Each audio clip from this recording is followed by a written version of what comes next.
I'm Martin Tyler, and you're listening to Harry Symeou.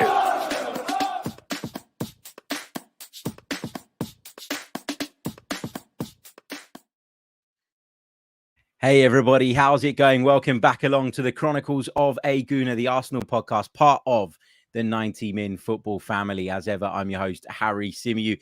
It's our season preview show. We were going to do this yesterday, and then the David Raya news broke, so we had to change direction right at the last minute. But I'm kind of glad that we delayed it because it means we've got a brilliant special guest alongside me to help me preview Arsenal season, and it's none other than Sky Sports reporter James Green.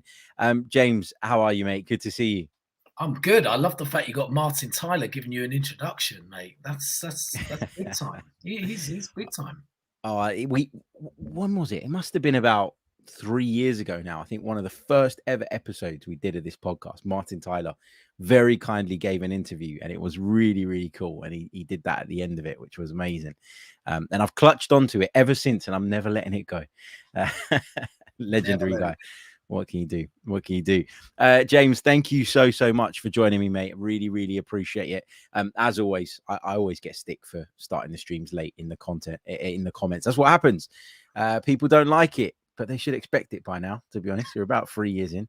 So, to be fair, it's probably my fault for being technologically useless. Is that about right? No, I would have been late anyway, to be fair. Okay. I always take some of the brunt, though. Sorry, guys. Yeah, it's all good. It's all good.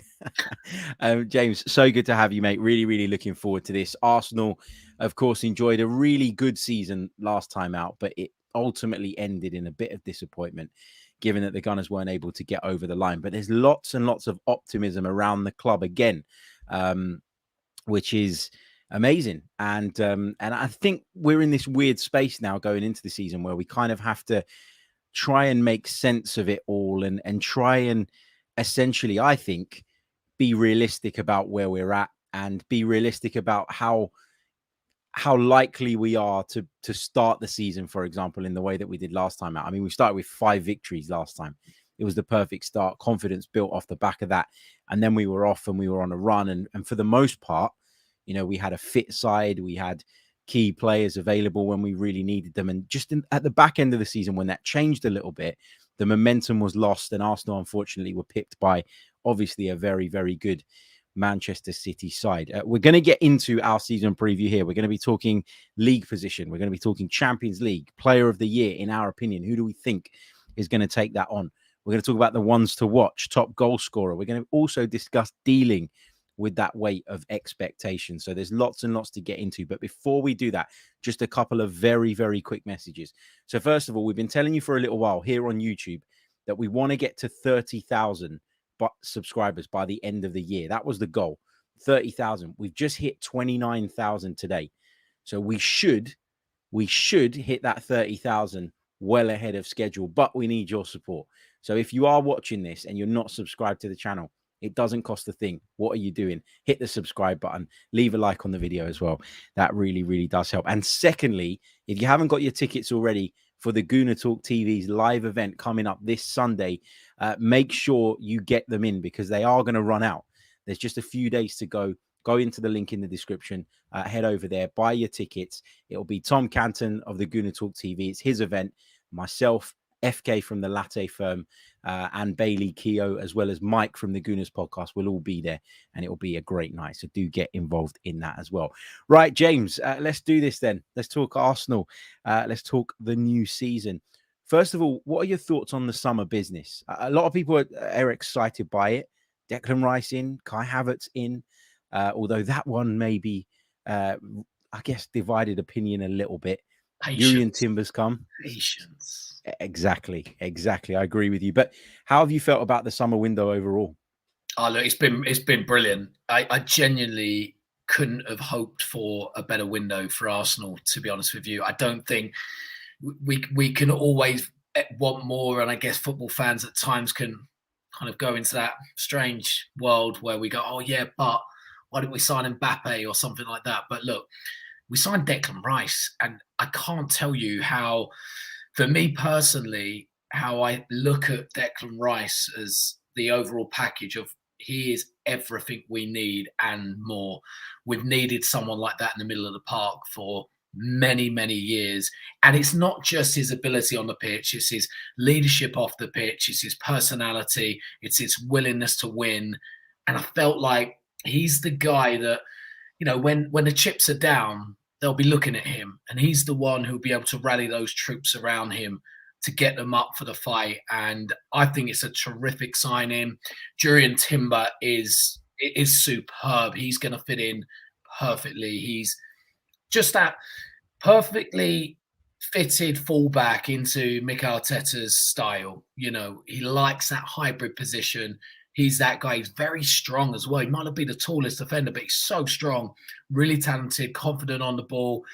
He will really add something to what we're doing. David Raya, I mean, it's going to get done. It will be very, very soon. I'm certain of that. I mean, that's competition for places all over the park. I mean, to be able to sit there to start the season off, you know, and I am presuming this is going to happen, but it will happen, guys. But to have Ramsdale and Raya battling out for your number one, whereas last season it's Ramsdale and Matt Turner, we're on a completely different level now. And I'm going to throw Kai Havertz in the mix. Now, yeah, look, there's going to be, and I understand a lot of skepticism surrounding Kai Havertz, and I get it. And, you know, I'm open. I'm all open. I listen to everybody's opinion on it. But I would just say give him time. Give him time. Let him settle. But what he does for Arsenal and Arteta is he gives us a different option. He gives us another option. And last season, every Arsenal fan out there could write down the starting 11 that Mikel Arteta was going to select week in, week out.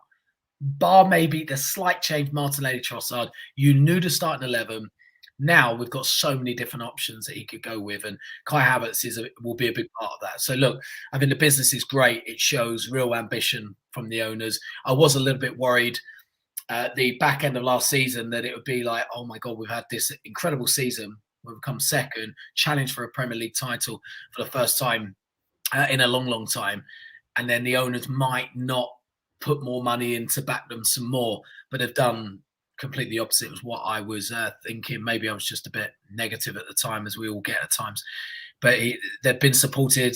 They like what Arteta's doing, like what Edu's doing. I think we should be really happy with the business. That comes from a kind of PTSD, I guess, that we've developed as Arsenal fans over the years, though, doesn't it? Where, you know, we always felt like we were on the cusp of something, and whenever we needed one or two signings potentially to take it to the next level, unfortunately, it didn't happen for whatever reason. But you're right; they've shown incredible ambition this summer. I mean, to pay what they paid for Declan Rice and go that far is incredible. You know, Jurrien Timber, I think, is really, really good value at the price that we got him for. Kai Havertz, I would argue that maybe we slightly overpaid for him, but that's the guy that Arteta wanted. And so the club were willing to make that happen. David Raya, another one, you know, it's a £30 million deal, we're being told. Well, he's in the final year of his contract. So even that, you could argue, is kind of going a little bit above and beyond to get your player. But this is the thing. If Arteta and Edu identify someone and want them, they have this backing at the moment from the ownership, within reason, of course, to be able to go out and make those deals happen. If I remember rightly, James, you sat down with Mikel Arteta, didn't you, at the back end of last season? I've had the pleasure of interviewing him a couple of times over the course of last season, but it would have been in a radio room straight after a match, 2-3 questions maximum. But obviously you sat down with him. What did you kind of take away from that in terms of, I just find him really, really intense, not in a bad way, but I find him really, really intense. And, you know, I can imagine that if you're playing for him, you'd always be on edge, which is kind of a good thing in terms of maintaining performance levels. Yeah, he is intense. Yeah, look, I've sat down with him. I've had a little bit of time away from the cameras with him as well, which is, when you're speaking to any manager, any player, it's so valuable because you really do get to know them. You know, when they've got a camera in their face, it's very different. And I speak to so many players now that are so happy when they talk to the written journalists so much more because there's no camera shoved in front of them. Yeah. So it is different off camera. But look, he's an intense guy. I mean, I was at his press conference before the Community Shield last week, and he was asked by a journalist, you know, what was it like in the off season? Were you able to switch off? And I looked over at the journalist who asked the question. He had a smile on his face because we all knew the answer. we all knew he didn't really switch off. And he said, "Oh, I tried to make it out like I was relaxed and switched off, but my wife might tell you something different." So clearly, look, he is that guy. He goes home, he takes his work home. One thing he said, though, that helped him along the way this summer was the good news of the transfers, the players that he wanted, that the club were able to get those deals done, which is a real positive. But look, he's a great guy. He's a thinker. He's always looking at new ways of playing. He's always looking at new solutions. He's passionate. He's got that side to him. He's got that switch, as we saw as a player. He's certainly brought that into his management style too. Can be difficult to read. I'm not going to lie. I can't say. I'm fortunate in my job to speak to a lot of Premier League managers, but he's one that I'm still feel like I'm bashing those doors down to try and just get a little bit closer to him. Yeah. He's definitely got his guard up when it comes to the media. Which is fine, and I respect that, and everybody's different. But he also did tell me last season off camera. He said, "Do you know, I don't like the cameras. I don't like press conferences. I don't like interviews." And I think that's pretty. That's pretty obvious, to be honest with you. I mean, I was in a press conference at the back end of last season as well. I think it was after a victory. I'm trying to think who it was against. It was after the victory, towards the end of the season, and he literally answered 2 or 3 questions, and he got up like he's ready to go. And the press officer literally had to say to him, "Look, you've got to stick around for a bit more. You can't go yet." He just wants to be with his team. But look, he loves it. And as Arsenal fans, having a manager who's so into it, so intensely into it, we should be really, really happy about that. Yeah, totally agree. And yeah, totally agree with the press conference point as well. When Arsenal lose a game, he cannot wait to get out of the room. And I noticed that the press conferences are significantly shorter. Look, ultimately, you want to go and deal with the situation. You don't want to be sitting there being asked some of the time annoying questions. And I know that, people in our industry are just doing their job and will ask things that they feel are going to draw lines out of Mikel Arteta. That's ultimately their job. But he's not one that hides his frustration at some of those questions. Sometimes there was a question asked about Granit Xhaka, I remember, at the end of last season. Did I ask it? No, it wasn't you. There was a question asked about sort of, was it sad to kind of say your goodbyes to him? And he sort of went, "He's not gone yet. Like, what are you like?" We all knew he was gone, though. So it was just like Mikel Arteta biting to something, really. We all knew he was gone. At no point did Granit Xhaka come out after there were banners saying thank you and goodbye. At no point did he squash that chat at all. And I remember in the mix zone after that game, Granit Xhaka came over and said goodbye to everyone and sort of shook their hands. And it was kind of like, well, we know he's going, so like stop this whole sort of act, I guess. But yeah, that's the way he is. And he can get a bit intense on the touchlines as well. We know that he gets a lot of criticism for that, but ultimately, I absolutely adore him. I think he's great. You say he gets criticism, but I don't see criticism from Arsenal fans. No, absolutely, and you won't, because for us, it's someone that cares. It's someone that's going along the ride with us, and I think his players probably feel like that as well. And I think if we look at the end of Arsene Wenger's reign, the big criticism from fans leveled at him at one of those points was the fact he just used to sit there. And he didn't go on the touchline as much. And we were craving that intensity. We were seeing it brought over with the likes of Jurgen Klopp, Pep Guardiola. We were almost envious of these younger, passionate, almost hungrier managers. And I think that was a frustration at the time. But now we're seeing it in full fruition. And he seems to be getting the best out of these players too. So look, it's a good time to be an Arsenal fan at the moment. We should be really happy. Absolutely. Before we dive into our predictions, this wasn't part of the plan, but a bit of breaking news has just dropped that I think we need to touch on. David Ornstein has just put a tweet out, which this has surprised me, I've got to say. We got to touch on this just briefly, but here it is. Look at that. Apparently, Arsenal's deal. Hold on a second. What am I doing here? Here we go. There we go. Let's get ourselves back there. Anyway, let me just bring this in full screen. Full view for everybody that's watching us on YouTube at the moment. Look at this. Wow. According to David Ornstein, Arsenal are taking David Raya on loan for £3 million with a £27 million buy option. That is wild.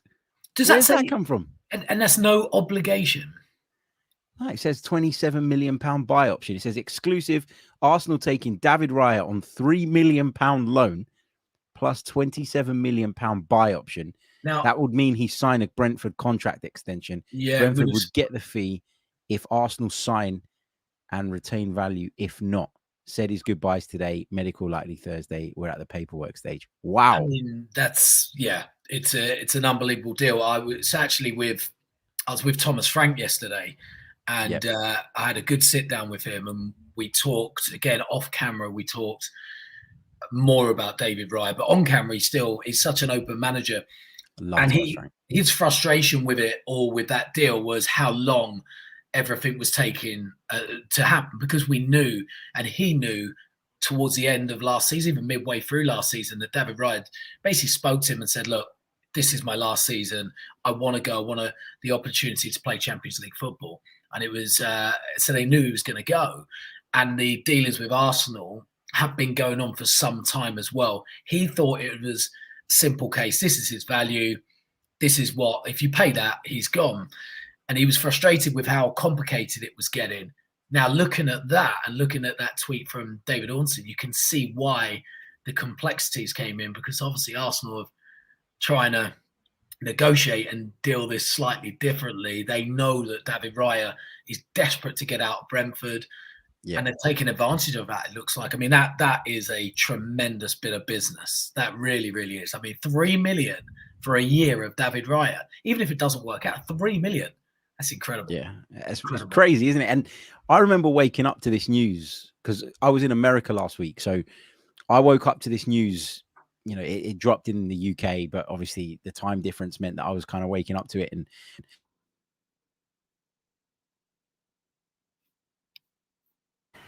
there we go. I think my audio's back. Typical. You muted yourself. Of course, my audio will go mid-show. Anyway, I think you guys can still hear me until I fix that. But yeah, I woke up to it and I was completely surprised. And I thought, hold on a minute, where is this coming from? And where have we got the money from? You know, how much money are we going to spend this summer? And then when I heard Thomas Frank sort of complaining about how long it was taking, it didn't make sense to me. And now you can understand maybe why Thomas Frank feels like Arsenal are taking liberties a little bit. It's business, right? It's football's business. And it's at the end of the day, it's not a liberty because the other side has to agree to it. So you're not taking any liberties. People might take liberties with offers for players, but it's down to the other side to then reject them and kind of brush them off. You know, like Arsenal did back in the day with Luis Suarez with the £40 million and £1 offer. Arsenal probably taking a liberty in that situation. Well, Liverpool just rejected it out of hand, and that was that. So, look, I think I don't think Arsenal are taking liberties. I think it's just a negotiation between the two clubs. It obviously works for Brentford in some way. They get rid of a player that didn't want to be there. They can settle down with their squad. He's in his last year of his contract. They're kind of keeping the value of the player, even if it doesn't work out for Arsenal. They've still got a £30 million player at the end of the season that they can sell somewhere else if needs be. So it kind of works. It works. Bear with me a second, mate. My audio's completely gone. Hold on. Give me a second just to fix this. 1 sec. Hold on. Okay, typical. You're on a live stream. This is what happens, right? Can't do much about it, unfortunately. Technology gremlins have got me today. Give me 1 sec. Let me just unplug this and reset it, and we'll pop in another mic in the meantime. Austin seems to say it's better now. Hold on. Where are we? Apologies for this, guys. Give me 1 sec. Oh. I'm just gonna have a look at some of the messages in the chat. What do you know think, me? Arsenal? Ever the professional, trying to keep it going while we're going. Don't know what's going on. Can't even hear James at the moment. That's all right. Terrible. No, hopefully they can hear me. I don't know. Put this back in. Maybe they can. Let's put this back in and we'll see if we can get back on track whilst we're live. Got over 300 people watching and my mic's decided to crash. Can you hear me, James? I can hear you, me, right? I can definitely everyone else can hear me, but I can't hear you, which is hopefully terrible. I'm going to log back out. Stay here. I'm going to log back out. I'll be literally 1 second. Don't go anywhere. The stream's still running. I will stay, guys. I will stay. Oh, good question. Hey, James, who is your favourite player? Current. I tell you what I haven't really got, I would say, a favourite player. Oh, thanks, guys. Yeah, I'll just keep it going for Harry. Favourite player? I haven't got a favourite player. I'd say one that I think we should all watch out for this season is Leandro Trossard. Now, Leandro Trossard in training, I know the players around Arsenal are so impressed. They seem to, from what they've been telling me, they've been seeing levels that are just rising and rising every single time. Declan Rice is a big fan of Leandro Trossard. They get on really well. A little bit of an insight as well that actually with Declan Rice, when he joined, he was a little bit unsure around the training ground. He felt a little bit lost for a few weeks. At times, he didn't know where to sit when he was going for lunch. He just felt, it's like a new person. You go into a new school or a new workplace, you don't really know everybody. And people talk about the fact that, he's England teammates with Ramsdale and Saka, but they don't know each other as well as seeing each other day in, day out with your team. So it's actually taken him a little bit of time to settle himself in. So I think even though, he's playing in the Premier League, he might need a little bit more time, I think, to get himself adjusted to life at Arsenal. Totally agree with that. James, thank you so much, mate, for holding the fort there. I don't know what happened. My little extension thing where all the cables are plugged into just decided to power off. Right. But anyway, we're back. Thank you, everyone, for bearing with us as well. We have had these issues in the past, but not for a little while. I thought they were behind us. But anyway, here we go. So yeah, big news that on David Raya. But anyway, let's get into our season preview. League position. How are you feeling about this? Because there's a part of me that wants to say first. There's a part of me that wants to say we are going to win the Premier League. We are going to go one step further than we did last time out. But there's also a reluctance in me to do that. And it's not because I don't believe in Arsenal. It's because of how much I still rate Manchester City. Where are you in terms of your prediction? And it's really difficult in these shows and in these circumstances because a prediction, you're aiming to get it right. It's not what your heart wants necessarily. And some people find that difficult to listen to in terms of, when you're trying to be realistic. But for me, league position is second in terms of my prediction. So I'm interested to see how you see it. Yeah, I think it's difficult to think that we can just spend one summer transfer window and be able to close the gap to Manchester City. I'll be interested to see what sort of business City do between now and the close of the transfer window. I think they're going to still be quite active, whereas we got a lot of our business done early, which will benefit us definitely to start the season. I can see some similarities to last season in the fact that we've got quite nice fixtures to start the season off as well. That we could get on have a good start. City to me, they look really undercooked on Sunday, very undercooked. A couple of the players in particular just looked like they need a good 2 or 3 more weeks pre-season. But it's hard to bet against City. We've been used to playing, a bit of Europa League, but play Champions League, the intensity of Champions League football in the midweek, and then keep our game high for the weekend's Premier League games, I think is going to be a real challenge. And I think we need to all be a little bit realistic that is going to be a step up for our squad. It's going to be harder, but look, we've got a stronger squad than we did last season. We're certainly more than capable of dealing with it, but can we deal with that added intensity? Because let's be honest, Europa League games, many changes were made most Thursday nights anyway, so the squad was fairly fresh throughout the season for the Premier League. I just think that's probably going to be where we struggle a little bit, something that Manchester City are very familiar with, as we well know. So, look, I think it's going to be close. I hope it's going to be close. And I would love to tell everybody, number one. I really would. I would love to. But I'll tell you what, I'd rather be surprised than to kind of set my bar far too high and to be disappointed. So I'm going to safely say second. It'll be more competitive this year, though. Yeah, I think so too. And I think we've also got a squad that can compete on multiple fronts, which certainly wasn't the case last season. I remember sort of when we got to the second part of the season and we were still in a really good position in the league, there was a part of me that was really reluctant to see us or to want us to go big in the cup competitions, even the Europa League, because you felt that we were going to qualify for the Champions League via the league. and you'd have rather won the Premier League than the Europa League. So yeah, it was an interesting one.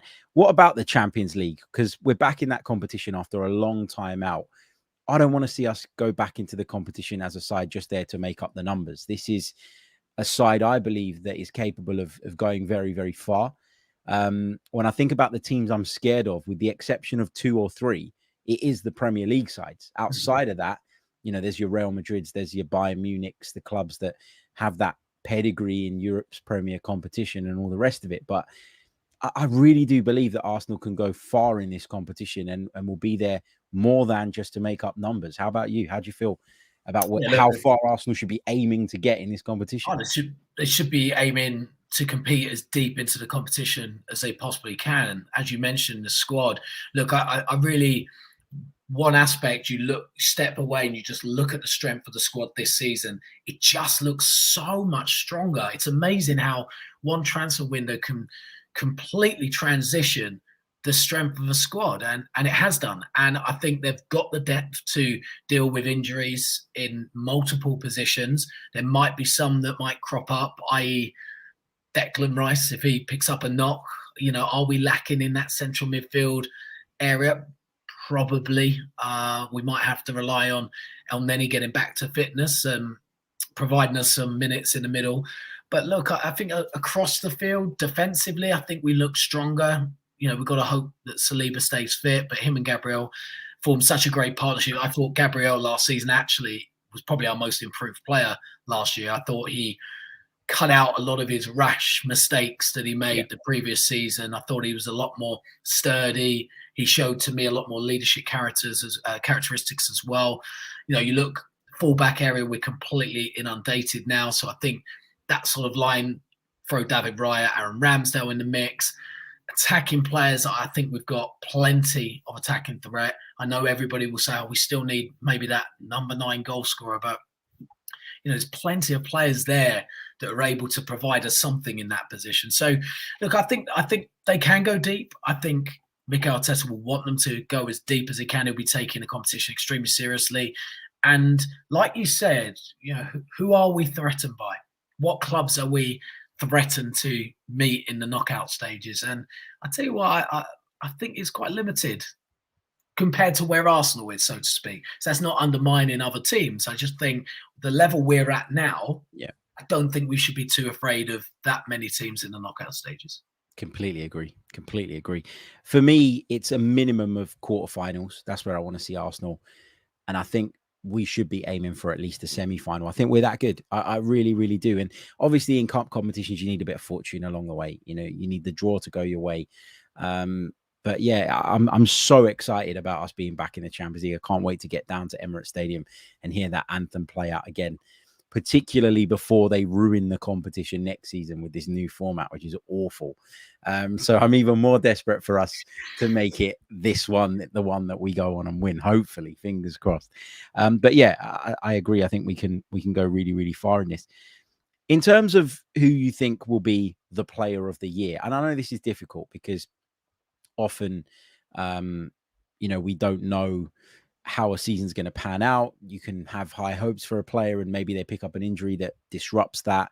Last season, I don't think anybody, as much as people were talking about William Saliba and saying, he's great and he should be brought back and all the rest of it, I don't think anybody, honestly, hand on heart, expected him to come in and have the impact that he did.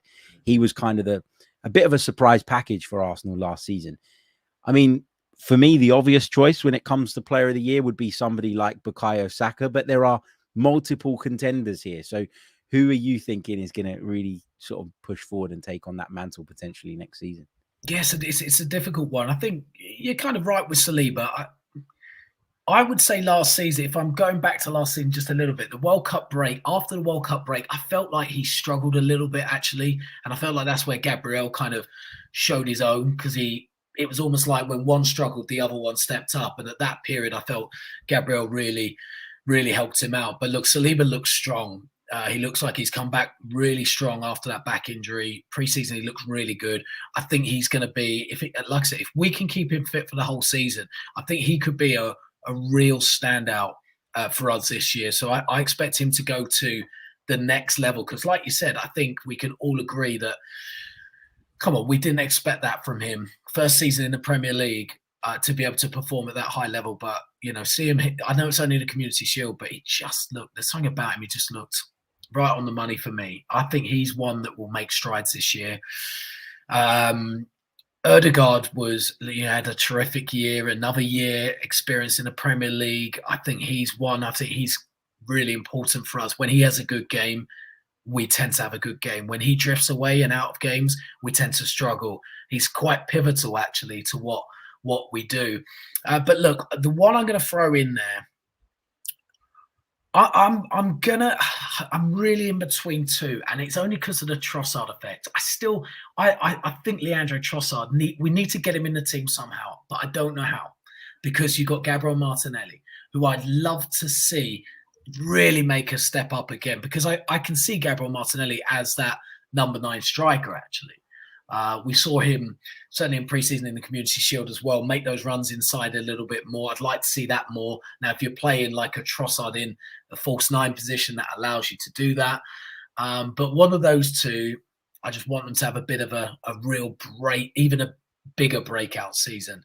But we need it, and I feel like we need one of those forward line players to score more goals now, because look, we know about Haaland. He's probably going to score 60 this year or something ridiculous like that. But I feel like we need somebody on 20 goals this year, 20 plus, if we can. Maybe Martinelli could be that man.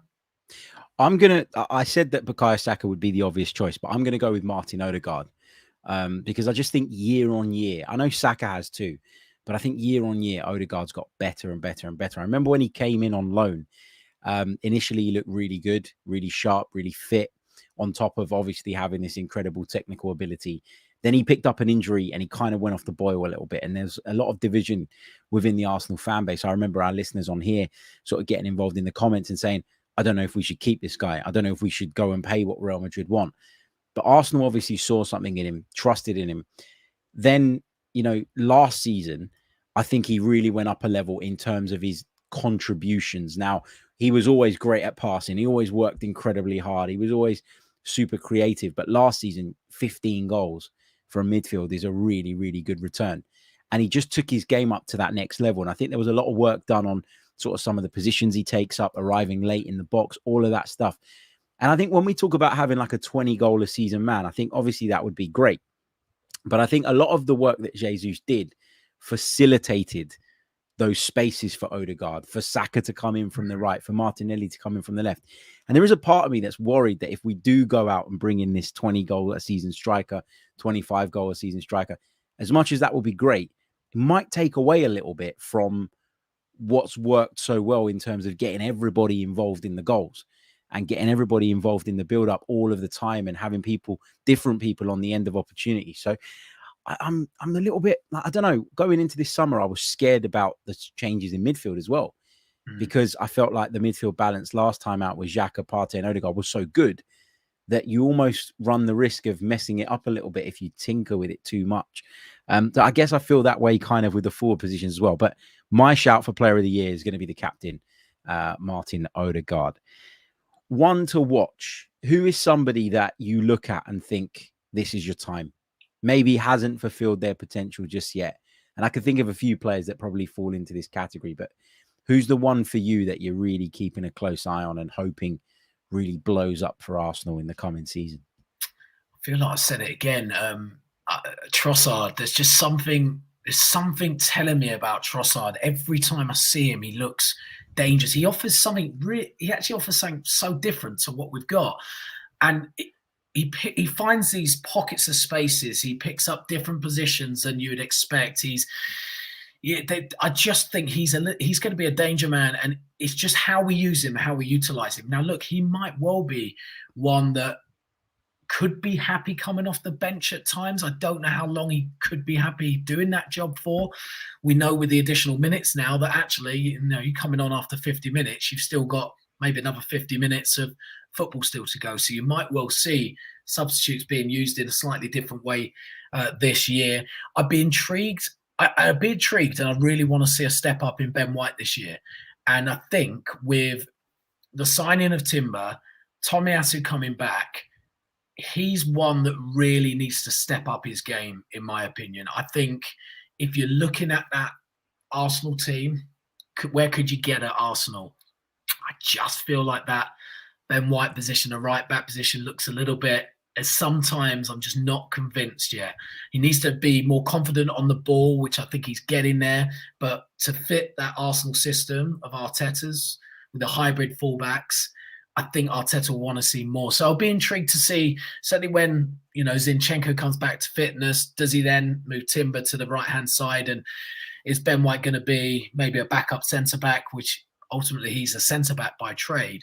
So look, Trossard's going to be I'm still going to stick with Trossard, but I think it's time that a lot of these players are now are going to feel like, right, my place is not guaranteed this season. Yeah. Nobody's place is guaranteed. And this is why I think Ramsdale's going to have a superb season.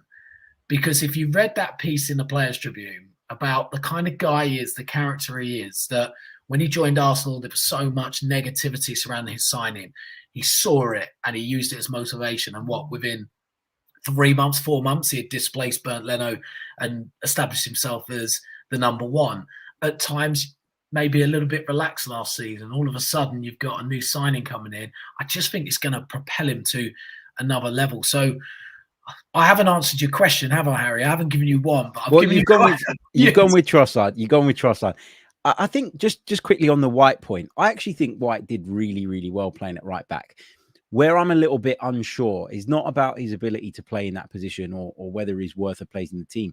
Where I'm a little bit unsure about Ben White is where his future lays. I don't know if there is going to be a point where he is moved back to being centre-back. And if this was a temporary measure that Arsenal put in place in order to kind of get him game time, because he is still relatively young, get him in the side and deal with a need in the short term, but ultimately the investment was made on him as a centre back. I'm not sure what the long-term plan is for Ben White. That's where I'm a little bit unsure. As for Trossard, I think you're right to highlight that Leandro Trossard still has more to offer Arsenal, because he came from a fellow Premier League club last season, and because he did so well straight off the bat. I think people forgot or started overlooking the fact that he'd still joined the new team, a new club with a new manager, with new teammates, and that his environment was different, and that he needed a bit of time to kind of get to grips with what he was meant to be doing and who he should be linking up with, and the fact that he was playing in a side that was now a favourite, if you like, in comparison to Brighton, where there's that little bit more pressure. So I'm really, really excited to see how he does this season. I think he's going to be our impact man. I think he's going to spend a lot of time or start a lot of games from the bench, but I'm sure he'll get his fair share of minutes, and I'm sure he'll take advantage of those minutes because, I mean, in pre-season, I don't know if you agree, I think he was the best performer. I think he was superb. Really, really good. My one to watch is, look, I think there's a few people you could throw in here. So I think you could put Emile Smith-Rowe in here because obviously last season was really difficult for him. He didn't play the first half of the season. When he came back from that injury, the team was performing really well and it was difficult for him to work his way back in. So I'd say it's a big season for him. But Harry, what I'd say with Emile Smith-Rowe, where's he getting his minutes? Yeah, I agree. I'm not sure. I'm not sure. This is the problem. I'm a fan of his because he's from the academy. He's young, hungry. He's an Arsenal boy. I don't know where he's going to get the minutes from. And the problem with that is someone like Emile Smith-Rowe, to me, needs consistency. He needs to be playing week in, week out to be able to progress and see the best of him. And I just don't see where he's going to be able to get that longevity and that run in the side to be able to maybe show what he can do. And ultimately, he's not better than those in front of him. And I don't see him being able to show that he is better to be able to displace those players ahead of him in the pecking order. So I think it's going to be a tricky season for him again. I think it could be quite frustrating, if I'm honest with you.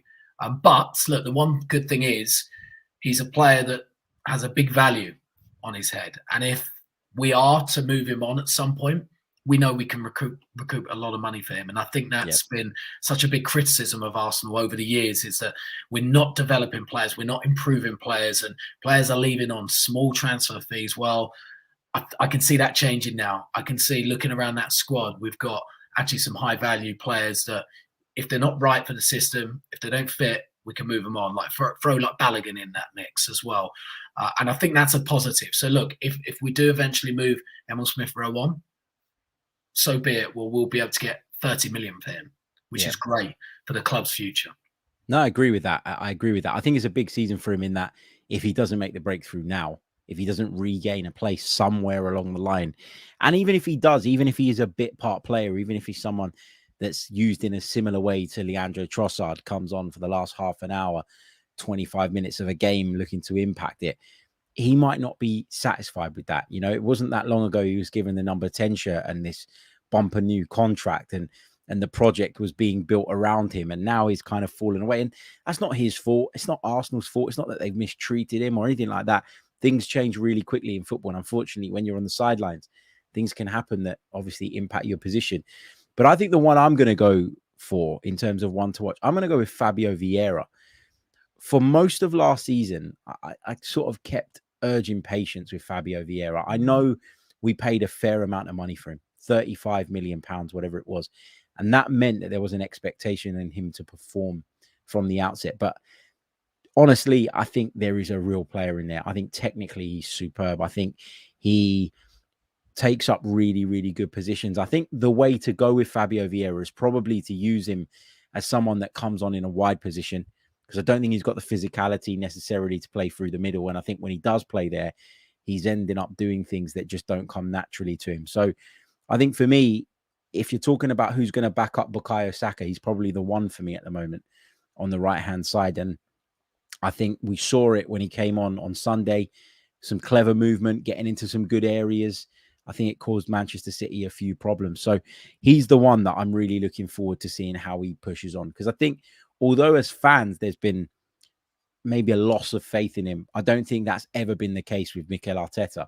I think he's persisted with him whenever he's had the opportunity. And when I think about the games in which he started, for the most part, when he's played in those wide areas and he's not necessarily been expected to get into the middle of the pitch and get stuck in, I think he's done okay. So he's the one for me. Top goal scorer. You mentioned earlier someone that you think could potentially go on and get 20 odd goals this season.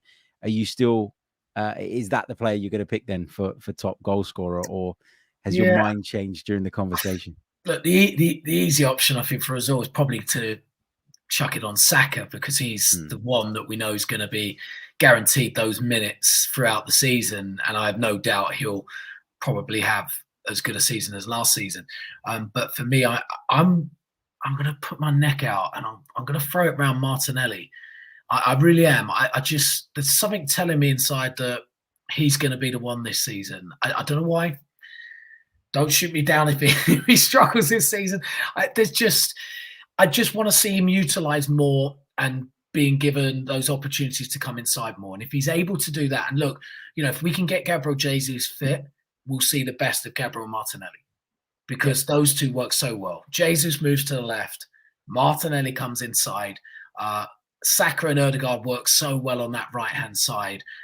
So I can see that happening. Look, but then if my man Trossard displaces him, who knows? But look, it's great, isn't it? Look how many options we've got. We haven't once mentioned Eddie Nketiah either in that mix. And I tell you what, I think as a Mikel Arteta player in that position, we shouldn't underestimate his importance when he does come in. I thought he was. I watched him. I was there at the Emirates for the Monaco pre-season game, and actually he was superb. He works so hard, and he runs into the channels. He's a nuisance. I'd love him to be able to score more goals, but I tell you what, he works so hard for the team, and it works with those attacking players and the strengths that we've got behind that forward line. So, I haven't given you an answer, really. I'm going to say Martinelli to stick my neck out, but I'm really sitting on the fence. Honestly, I blame Sky Sports News for it. I really do. It's changed me. Nice one, mate. Just to kind of round off then, I'm interested to know your thoughts on how Arsenal deal with the weight of expectation that they're now carrying going into this season, because you rewind 12 months back and it was, let's get into the Champions League. And that was literally it. And if we can have a great cup run, happy days. But ultimately what we're here to do is to get this club back into the Champions League. Fast forward 12 months and you end up in a position where you spent a lot more money. You've got a much better squad. People are now more convinced about your credentials as a side. People are more convinced about Mikel Arteta's credentials as a manager. And there are people out there that are expecting Arsenal now to go on and win the Premier League. If I know we're not managers, right? But how would you cope with that? What is the coping mechanism? I know it's easy. It's easy in theory to say, just do your thing, play your game, focus on it one game at a time. But there is this weight of expectation now that is going to really weigh heavy, I think, in scenarios where maybe Arsenal go behind in a game, or when they're on a bad run of 2 or 3 results. There's so much more pressure now. Is that going to be a problem, or is that something that Arsenal can use as fuel? I'm really interested to see how this is going to go. Yeah, I think there was expectation last season. When the way Arsenal started the season, put themselves in a position, leading the Premier League for so long, the expectation was there last year. And the expectation within the squad for Mikel was there that they wanted to win the league. They knew they were in a position to get it. It's not every season you're going to be in a position where you're so many points ahead of Manchester City, and you really have got a real opportunity to grab a Premier League title. They don't come around very often. We've only seen it 3 times. And that expectation was high. And unfortunately, at the end, it probably became a bit too much for a young squad. And we are going up against the juggernaut of Manchester City. Let's not forget, last year they won the treble. Absolutely astonishing achievement. To me, that was the best team I've ever seen in the Premier League era last season in Manchester City, and we pushed them as far as we did. Look, expectation will be there because Mikel Arteta will expect it from the players. He wants more. He expects better. He won't settle with poor performances. He will push that team to another level this year. I have absolutely no doubt about it. So look, handling expectation, I think at times we went behind in games and we came back. I think in the past we would never have done that. As Arsenal fans, we used to, they're behind, arms up in the air, right, that's it, it's gone. They haven't got the balls inside them to be able to actually bounce back. But we saw a completely different team last year. And I think another season with the additions that they've brought in, all players who have won trophies recently too, which is really important. Now we're seeing a collective force in that team that are able to meet Mikel Arteta's expectations of them. And I don't see it as a problem. I see it as actually they're excited about that. They're excited to be talked about as now, right, okay, everyone's looking out for Arsenal, and they love that and they want that added expectation. I'm telling you right now, that is all fed from the manager, and that's what he drives in them every single day. So look, I don't think it should be a problem at all. You got to embrace it, right? If you want to compete for the biggest trophies, if you want to be regarded as elite, then you will come up against pressured situations, and you have to be able to overcome them. And I think, although we've got quite a young group still, I think there's a real togetherness, and I think there are characters in that group that will help each other through the difficult moments. If somebody has a difficult moment individually, which we know can happen in football, you can make a mistake that it takes a bit of time to get over, and we've all seen it before. If you've got the right people around you, that helps so much. In any walk of life, if you go through a difficult experience, if you've got the right people there to help lift you up again, you can get through it. And I think that's kind of how they're going to have to cope with the pressure as a collective, as a unit. And I think that's going to be key. But yeah, embrace it, I guess, is the kind of final word on that. Enjoy it. Enjoy it. Exactly. Look at where we are.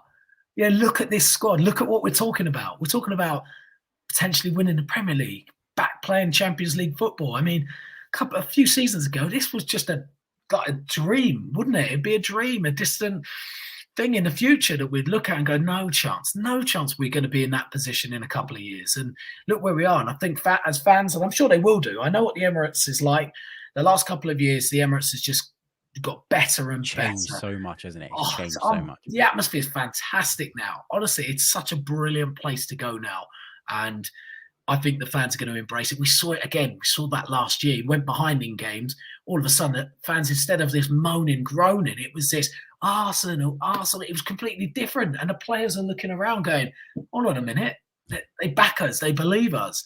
Yeah. And we're going to have more of that this year. I'm excited. I'm buzzing. I can't wait.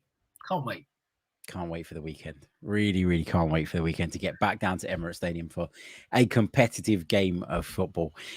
James, thank you so much, mate. Really, really appreciate your time. Thank you for coming on to look ahead to the brand spanking new season with me. Let people know where they can follow you, how they can keep up to date with your excellent work. It is excellent. I'm not just saying it because you're here. It is brilliant. You're smashing it. Love to see you doing well. It's so great. So yeah, let people know how they can keep tabs with what you're doing. I appreciate it. I will slip you that money next time I see you. Look, James Green in UK on all my socials. I'm on Sky Sports News here, there, and everywhere, it seems, at the moment. I'm off to Luton tomorrow. There you go. So I'll check out Luton, see what they're about going into the new season. Have you been there? Have you been there recently? Not to the training ground. I went to the, I've been to their ground recently. Yeah. I mean, it's great. It's different. It's different. It's brilliant. We'll embrace that. No doubt about it. But yeah, come and give me a follow. Drop me a message. I always like to reply to people, especially if they talk sense. And these guys, looking at your comments actually, and you've got some good fans in there that actually talk a lot of good football. I like it. So drop me a message at any point, and I always like to engage in a bit of a football chat. Brilliant stuff, James. Thanks again. Don't have a go at me if you see me at Tottenham, because unfortunately I have to go to Tottenham quite a lot. It's part of the job. It's part of the job, mate. Like it's a great job, and unfortunately that is the downside of it. But every job has a downside, right? Yeah. Especially if they know you're a gooner as well, which I'm sure they do, because it isn't exactly a secret, is it? They all know. Yeah, there you go. James, thank you so much, mate. Really, really appreciate your time. As I say, guys, thank you for tuning in. Thank you for bearing with me when my microphone decided to explode midway through the show as well. Big thanks to James for covering there. You could tell he's a pro, right? You could tell. It's there. Really, really appreciate the support as always. There's over 500 of you with us live right now on the stream. If you haven't done so already, please do leave a like on the video. It really, really does help. Subscribe to the channel if you're new. If you're listening on audio, leave us a review, and we'll be back. In fact, in a little while, because we got to chat about this David Raya stuff. So we'll bring you a second piece of content this evening. Give me a bit of time, grab a cup of coffee, have a read of what exactly is going on, and then we'll hop back on and talk about that as well. James, thank you so much, mate. Catch you soon. Goodbye to everybody, and all the best. I'm Martin Tyler, and you're listening to Harry Symeou.